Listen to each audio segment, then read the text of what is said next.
Hey, hi folks! Everyone knows that 14th February is Valentine's Day and a day to celebrate romance and love. But you should know about the origins of this Valentine's Day. And honestly, when we checked out, it would be a bit shocking to you. So let's check it out. Okay, from February 13th to February 15th, the Romans celebrated the feast of Lupercalia, in which the men sacrificed a goat and a dog. Yes, you heard it right. On the day of celebrating love, a goat and a dog were sacrificed. And then the ladies waited in a queue to get whipped by the men. All of this because they believed that this would make them fertile.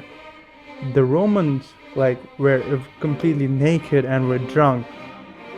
Okay, so now the festival went something like this. There would be a matchmaking lottery in which young men drew the names of the women from a jar, and then, for the time being, they would be together, and maybe if it went right, maybe more than the festival. And this was the story of how ancient Romans celebrated the Valentine's Day. And you know what? Even the Romans were responsible for the naming of this specific day, the Valentine's Day. Okay, I'm telling you how. There was a Saint Valentine of Tournai, who was martyred in 269 CE, and he was alleged that he tried to convert Emperor Claudius II of the Roman Empire. And therefore, according to a legend, this Roman priest was beaten, stoned, and beheaded for this crime. However, there is also a different angle to it as well. There is one legend which tells that Saint Valentine wrote love letters to his jailer's daughter. In fact, the daughter was blind. He signed letters from your Valentine.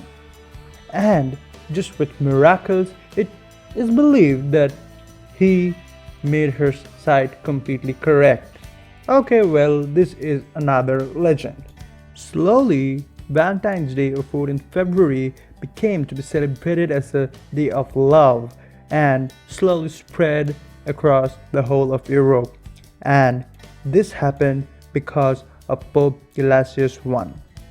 Actually, Pope Gelasius I muddled things in the 5th century, to be more precise 496 CE, by combining St. Valentine's Day with Lupercalia to expel the pagan rituals.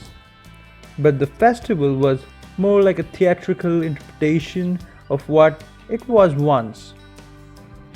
It was a little bit different than what was back in the Roman age.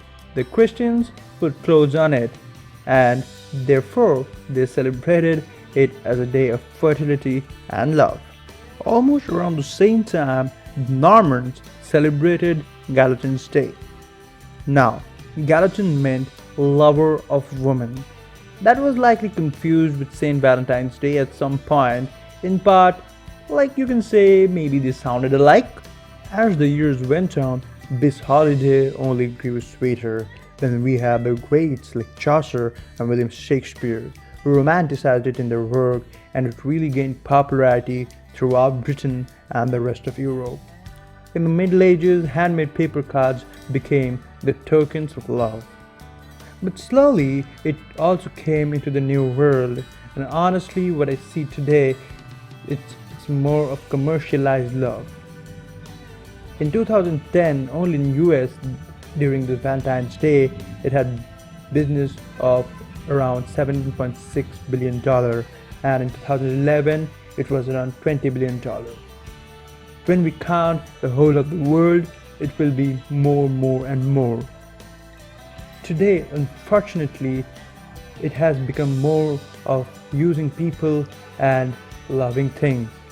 Now, the only prayer I have for the whole world is we should get back and promise and take oath to be using things and love people. If you liked our video, please put a thumbs up there and do write in the comment section what you felt, and please do share it with your friends, cousins, and all the family members. Keep sharing love. Thank you. Om Shanti.